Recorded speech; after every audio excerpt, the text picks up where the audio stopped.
So in this video, first we're going to see catalase test for 3 bacteria, E. coli, S. aureus, and E. fecalis. So these are gram-positive and 2 gram-negatives. If you can see here in the glass slide, I added part of the colonies from a slant into the top of the bacteria in the glass slide, and then I mark which bacteria is what. So catalase test for the presence of the catalase enzyme, which is an enzyme that breaks down hydrogen peroxide into water and oxygen. So here we have hydrogen peroxide, and I'm going to add it into the top of these columns. So here is for E. coli, here is for S. aureus, and here is for E. fecalis.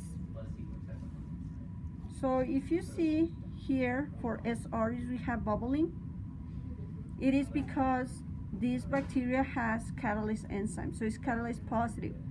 While in E. coli and E. fecalis we don't have this reaction, meaning that they are catalase negative.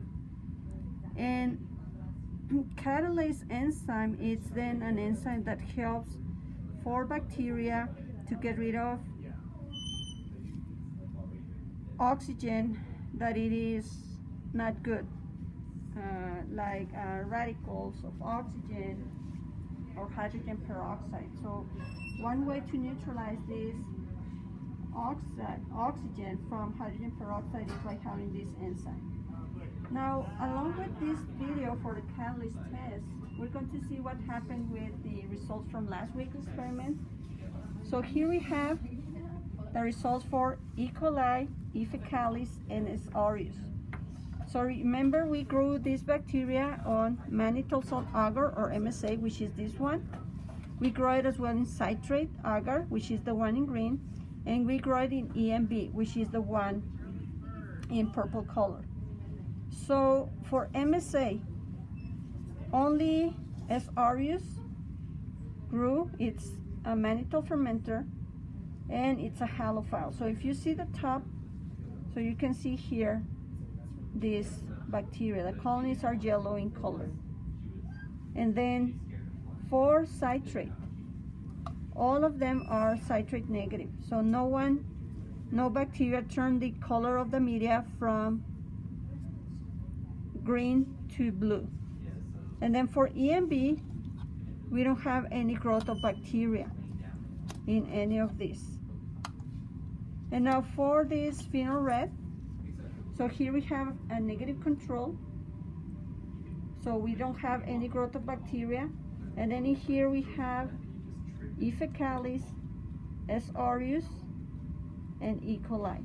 So if you see, none of them changed the color of their media, meaning that they didn't ferment the carbohydrates that are found in this media, in this broth.